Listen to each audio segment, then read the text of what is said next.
Hi, Benjamin. Welcome to the Finite Podcast. Very nice to be here. Thank you. Yeah, it's great to have you here. We're going to be kind of picking your brain as a thought leader in the kind of marketing, tech, neuroscience, AI space across multiple industries. So I know that you've got a unique perspective on some of the things that we like to talk about here on the Finite Podcast. But before we do that, I'll let you introduce yourself. So could you please tell us who you are and what you do? Thank you. Yeah, no, my name is Benjamin Bargetzi. I grew up in Switzerland, a cute little village. Afterwards, I was always a big of a nerd, to be very frank. Always loved science fiction, like neuroscience, psychology, human understanding, and philosophy, like all of those things. So spent most of my childhood with books. And yeah, went to university as the first person in my family lineage, so to say.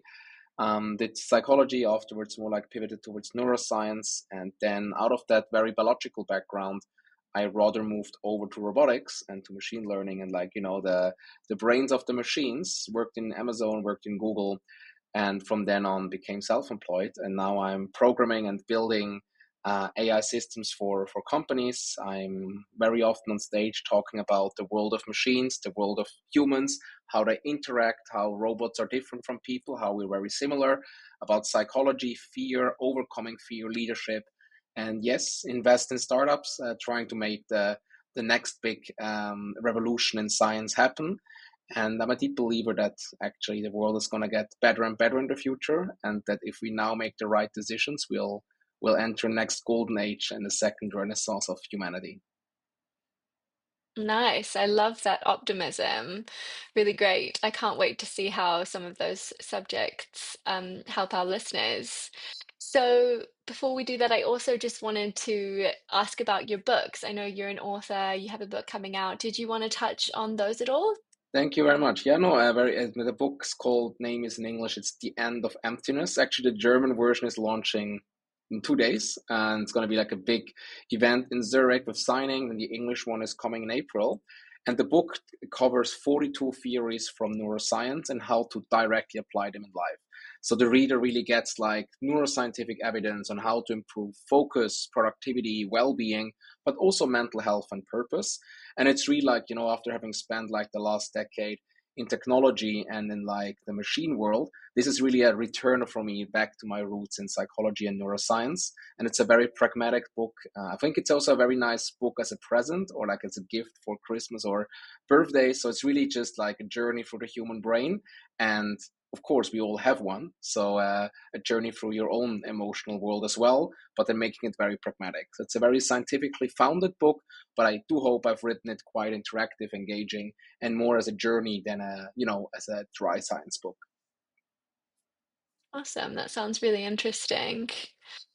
Um, so a little bit unrelated to that, but we are a podcast, as you know, for B2B marketers in technology and SaaS companies. So you've already mentioned how you work with tech and SaaS companies previously, but I wanted to get your kind of broad scope view on tech and SaaS at the moment and how audiences and companies are shifting and changing and where they are now from your perspective. Absolutely. So honestly, I feel kind of like that's really where my two backgrounds merge. So I mean, on one hand, right, I come from the very tech heavy background. On the other hand, from the psychology, and I think when you talk about B2B, when you talk about any sales, when you talk about customers, there's always psychology involved, right? So I think if you understand the consumer behaviors and how they are changing, you probably know how your market is changing. I think one very interesting thing, I mean, I'm sure you saw Satya Nadella's big claim, right, that SaaS is coming to an end. It's all going to be, and the ERP age is coming to an end. It's all going to be like, back-end applications, which are basically going to be used by AI agents to orchestrate it. And to some degree, I agree with that. I think if you look at, for example, if you look at trends right now, right, you have like something like quantum computing, you have machine learning, you have metaverse, right, and or virtual like augmented reality. And people usually treat them as separate things, but I fundamentally believe they're actually kind of like the same in the sense of humans. in evolution, right? We created, so first we were hunter gatherers, and we settled down, right? We increased productivity by settling down. We had industrial revolution, we had steam machines, we had electricity, and then we created the digital world. And I think that's actually what we see right now with this AI speed that we see in the world. That's the peak of the industrial age that we are still living in. So that started in the 18th century, and now we're kind of like living in the peak. And I think what's happening now is that information is being accessed in new ways. So for basically, let's say a ChatGPT, right, or a large language model, it gives you summaries of information that you can ask to it, right? And I think that's a way to access internet data. Let's say quantum computing will make things even faster, right? The same time, metaverse technology allows you to visualize data in a different way. So I fundamentally think that all of these technologies, they're going towards a new way for consumers to access the internet and access data streams. And I think having that in mind is very important nowadays when you do business and you build things. So that really means that the way of consumption may change, because you do have to ask yourself, if the internet is going to be super smart and super fast, and quantum computing backed AI agents running the show, why would we still type things on a touch screen? Why would we still use phones? Why wouldn't it all be voice based, or maybe at some point with glasses and all of these? And I think having this understanding that people want more and more comfort and interconnectivity, I mean, that is really why I do believe there is a point, to Satya's point, that maybe the way we think about SaaS today and ERP as a service, like as a mode of consumption, that may drastically change. And I do believe that in behavioral psychology, there's a lot to learn and unlock about how humans want to consume and how they do. And I think having interconnectivity, having ease, and having, of course, still being price sensitive and still being creating value is something I can definitely see coming. If you allow me one last sentence on that, I think what I really observe now in the SaaS world is we're still very much focused on creating efficiency, especially with the AI boom, right? Like, people have been in the field a bit longer. They're sometimes a bit like amused by the boom right now, because, I mean, most people are just using machine learning for efficiency gains, but efficiency AI was there for a long time already, right? I think that's not the interesting part. I think AI becomes interesting when you actually start creating value for clients, right? And not just, save time. I mean, the saving time thing, that's really where we are right now. But I do believe that OpenAI and their operator system, let it be a Chinese competitor or maybe a European competitor at some point. But basically, this whole efficiency bucket, I think, and generative bucket, this will be covered mostly by the big players. I think what a SaaS company should really think about, what solution do I offer that is to some degree customizable, or let's say close to the user, that I don't just get, made redundant overnight by the big players, but at the same time really thinking about where do I actually create value. And I think most SaaS and AI companies right now, they're just looking for quick money and not really for like long-term business model and value creation. And I do believe if you want to be safe in the future, where all of these modes of consumption, as I mentioned, are converging more and more, and probably in the hand of a few big players, you do have to find like unique value propositions and unique business models that cannot just be, replaced overnight. I mean, and then I'm stop talking. That, for example, when OpenAI launched Operator, right, like their new AI agent. I mean, it's not good. It's not good, to be very honest. But basically, three like major startups, three Silicon Valley backed VC, startups in just basically went bankrupt because the Operator could overdo everything that they were working on. And I think that's just the reality. Like, if you just optimize for like quick money and like, easy SaaS, I think you're really missing the bigger picture. And then the question is, yeah, can you make money from this? Yes, of course. You can probably just push it through and make some money. But if you actually want to be an entrepreneur that builds long term, you definitely do need to start thinking about value and what within this new age of consumption, this new age of interconnectivity, what puzzle piece you could offer that wouldn't be that easily, let's say, replaceable with a generic tool. Yeah, interesting. There's definitely a lot there. And I think we can see people turning to AI for search and companies, SaaS platforms using AI as assistants for their users, whether it's like writing or customer service and things like that. So I definitely see us kind of starting on this journey to like full kind of AI integration. I'm a little bit dubious about voice-based platforms, just because I think, especially for marketers and business leaders, visuals are incredibly important, and we look at dashboards and we look at graphs, and we need to see what's happening in a well, I need to see what's happening in a way that I don't think a voice over the phone can really represent. But That's yeah, really actually, I think, interesting very interesting to say thought. that because yes, of course. Like humans are mostly visual animals, right? Like a big part of our neocortex is dedicated just for like processing visual information, and especially faces, which is why faces usually in marketing, right, where they're so much impactful, and also why you should have your sales call with some camera on because there's a human face. And I think. And I think that's actually just one point about generative AI in general. I think now we have a crisis because everyone is just using ChatGPT to write text and copy paste those, right? And it's very obvious it was GPT created and people just don't like it. If you see like conversion rates of stuff that's just an obvious GPT copy paste, it's just bad, right? I think the same goes for pictures. If we directly realize like, hey, this is just, if it looks a bit cringe, like a bit like, it looks like low quality, I think people also feel a bit turned off by it. But if you actually create like something with AI that looks beautiful, and it could have been a human, it was probably an AI, but it's still, you're like, okay, this doesn't look like an obvious GPT copy paste.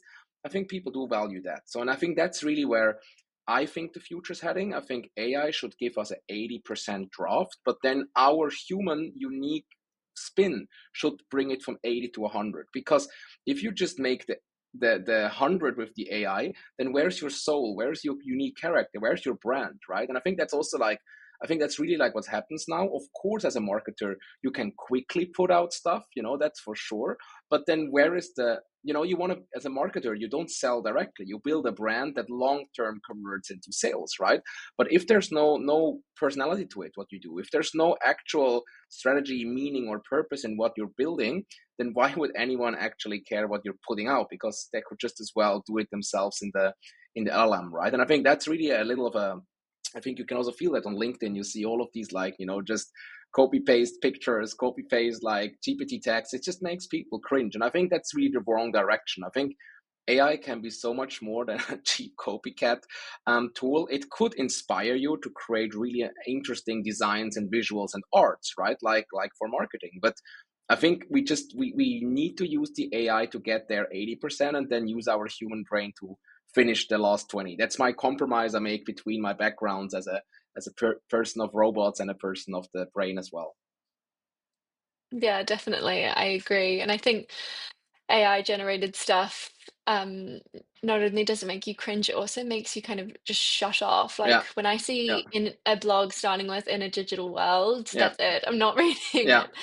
But I think you're honing in on something really important here, and you mentioned it in your last response as well about um I'm hesitant to use the word innovation because it's one of those kind of marketing words, but really kind of investing in product and investing in science and finding like what's next rather Hmm. than this thing that we've been in for a while, this market that we've been in for a while, where every single investment firm just has a copycat company and they're just all vying for the same audience and no one offers anything different. It's the same product, it's the same platform, just in different wrapping, not even that different wrapping. So is that kind of what you're trying to say? I think it's that. And I think that's really when you confuse productivity with output. Productivity is how you get to somewhere, output is what you produce. And I think people are just using AI for creating outputs, which is wrong. They should use it to enhance their productivity,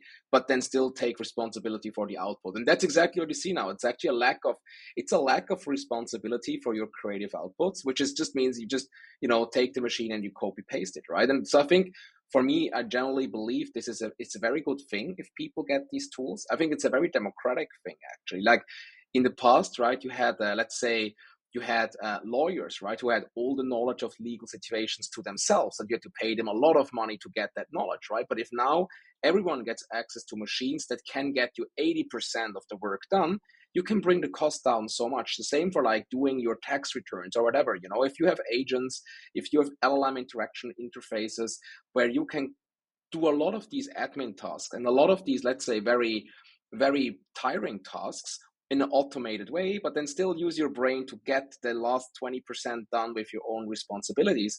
I think that not only brings costs down severely for people, but also gives so many creators, so many people in general, just more time and freedom. I mean, Aristotle famously said, philosophy is for the rich people who have time to think about it because others work for them, right? And I think that's kind of like well, he didn't say it specifically like that, but it's like in the Vita Activa and everything in his books, he described that. And I think the important thing here is kind of true. Like, the greatest privilege you can have in life is time, because, the daily hassles and all of these things are being taken care of by someone you probably pay for it.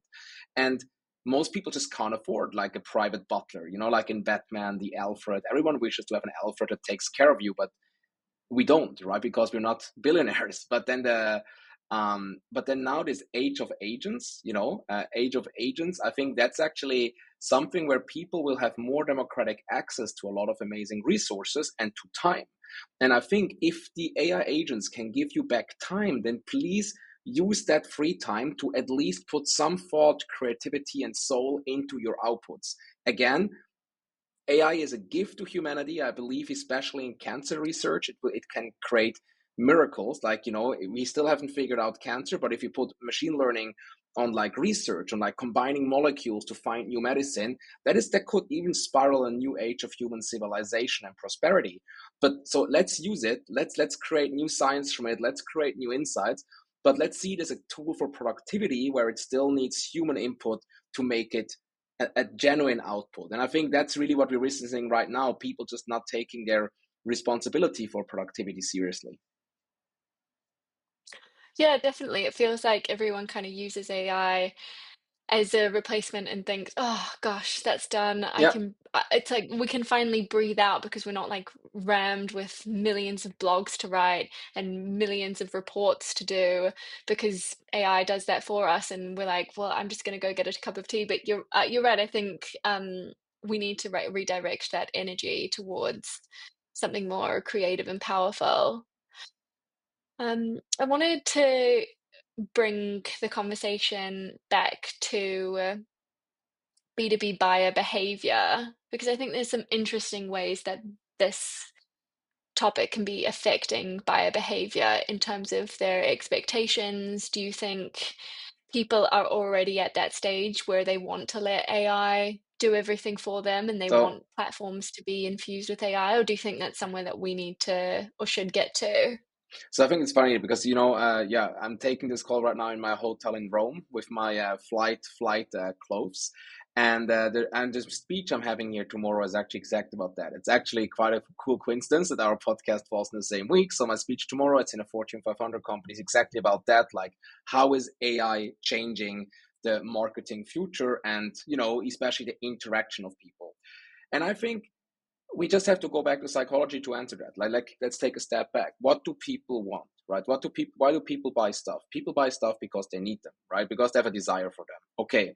People buy things because they trust you in return for their payment to get their problems done, right? That's fundamentally this. I mean, of course, you have like a value layer where it comes to like sustainability, where it comes to like other social values, but on a very economic level, it's just that people need to trust you to get done what they pay you for, and that you don't rip them off, right? That you are not charging them triple as a competitor, and that your quality is actually really, really nice. And if you just see from that perspective, then I think it breaks trust if people feel that you don't take them seriously. So what you can actually now see across the market behaviors is that people ask more and more for personalization. So they want to feel like they are, the superheroes. I mean, we coming from you know how much I like to go back in time to explain human behaviors. I think it's very helpful. It's also a big part of my book.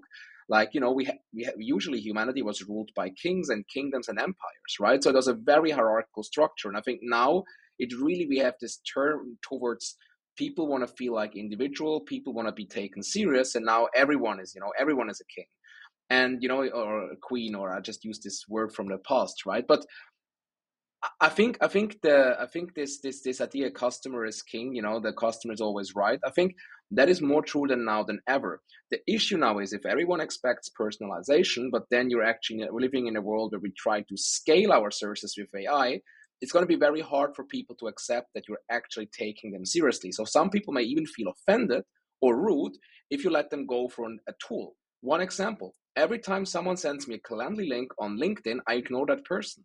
Why? Because I think it's super rude that they don't even spend 1 minute to find, that they don't even try to find a time slot with me when they just drop it. Of course, it's more efficient. Of course, in the end, it makes sense.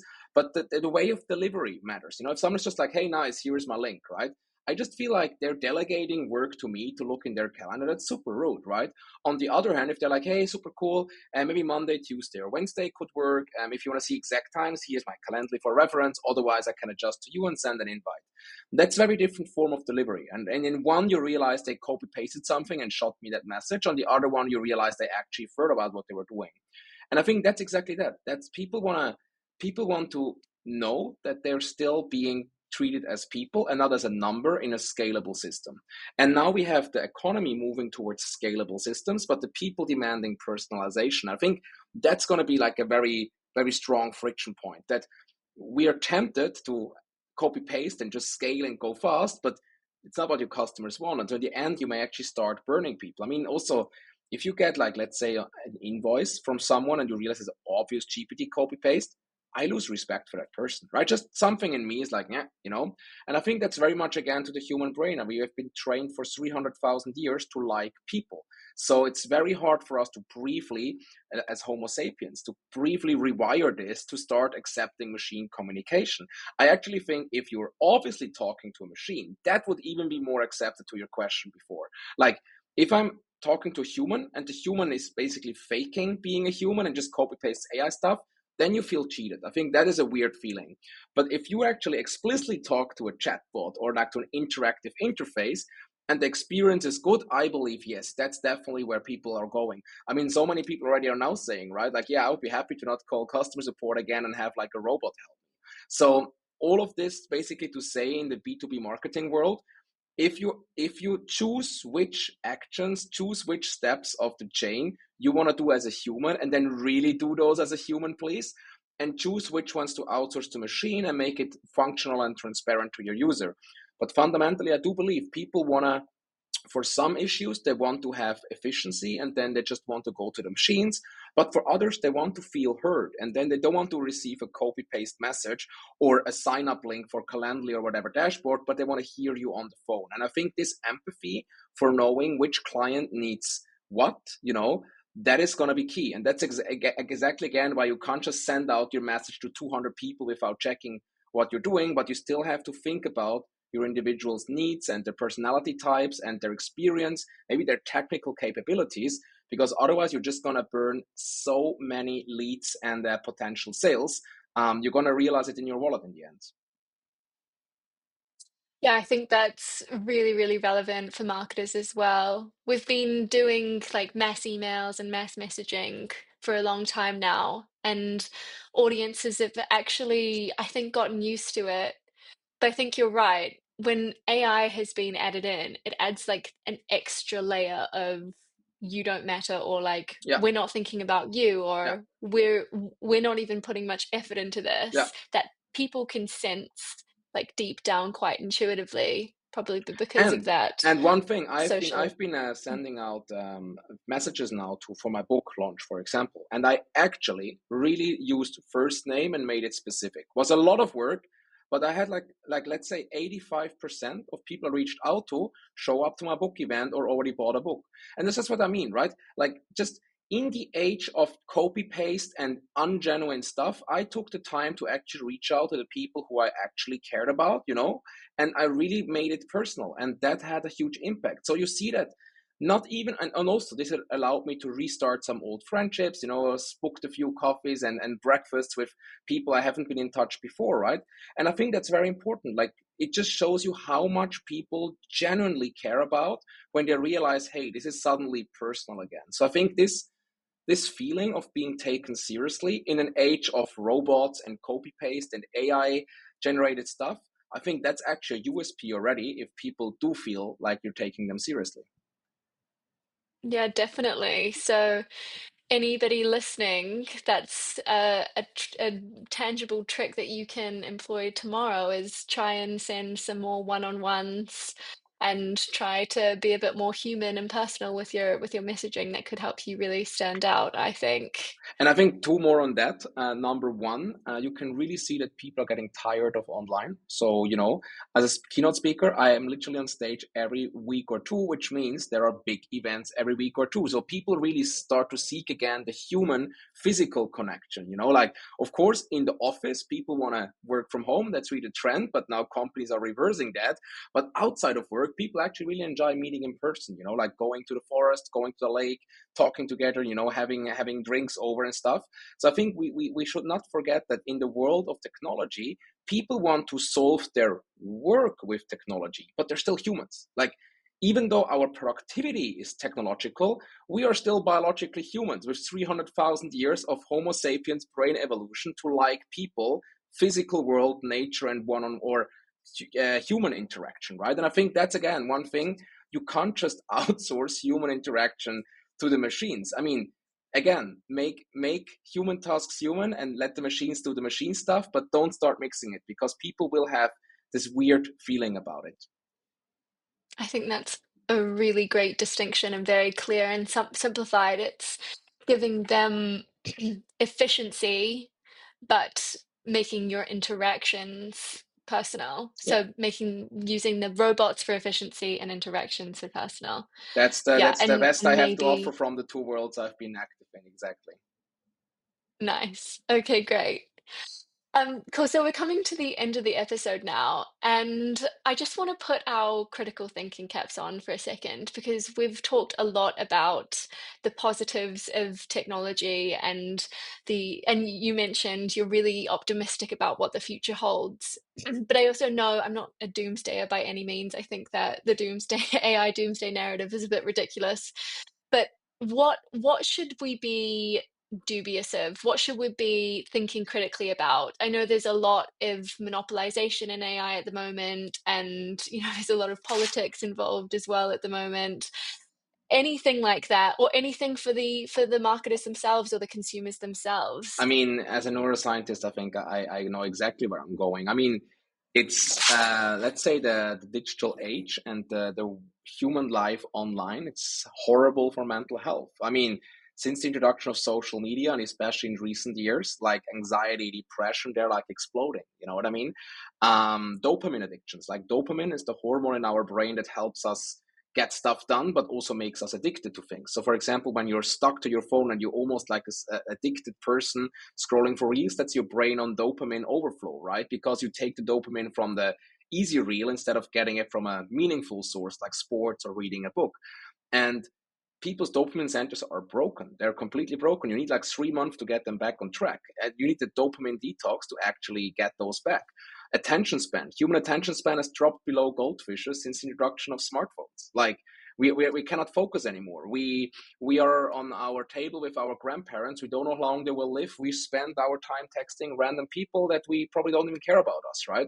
And or posting stuff online for people to like, which probably don't care about us. And I think that's really the reality of one of the biggest risks in AI I actually see is dehumanification, like that we're actually start trying to outsource our lives to the phones. Because if you're really, really honest to yourself, like how much of you is really actively involved in your decision to check your phone and send messages and scroll for reels?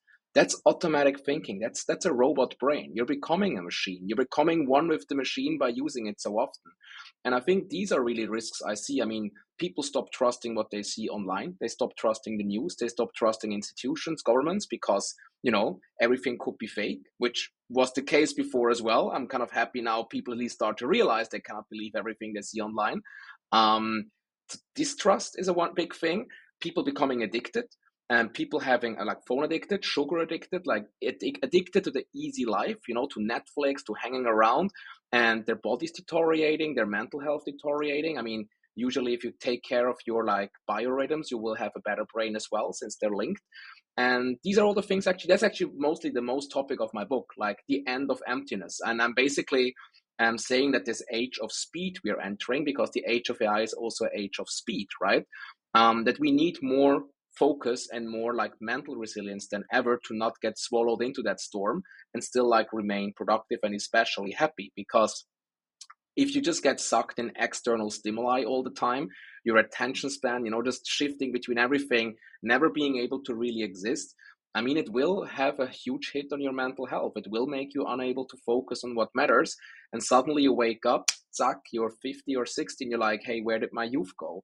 And I can tell you where: into your phone, into your easy dopamine, into the distractions. And I think that's really something I've heard about, that the more the world moves online, and again, I talked about this convergence of consumption. Next is the metaverse glasses. Next is, the AI agents. You don't have to think anymore. Like soon you can just tell your phone, like with voice, whatever, hey, please book me a 3-week trip in Vietnam. And, automatically the AI agent does it. The bot books you the flights, books the trip, books you all the tours. So you need to stop using your brain. And it's like in the gym, that the muscles you don't train, they get weaker, and it's the same with the brain. So my biggest worry about AI is actually two things. Number one, that we lose a lot of lives because we are distrusting it too much and are not putting it into research to develop cancer vaccinations and other critical solutions. But number two, that AI actually will make us redundant, not by taking our jobs, but by taking our brains.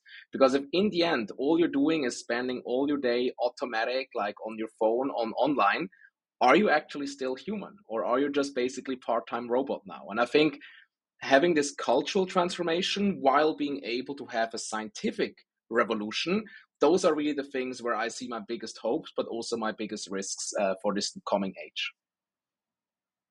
Okay, great.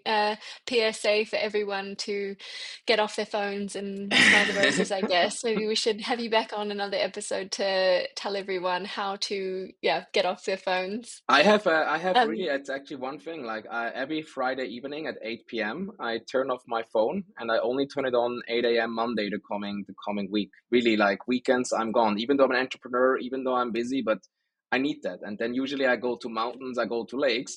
And the reason why I turn them off is very easy.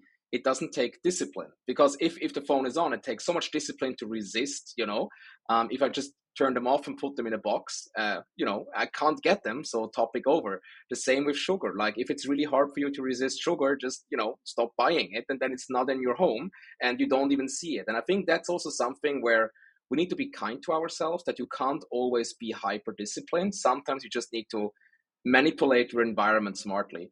And I think for marketers, this is all very important, because all the stuff I mentioned now, this emptiness, this drivenness, this short-term consumption, this is what your clients, this is what the people who actually would give you money feel at the moment. This is what their children feel, their environment.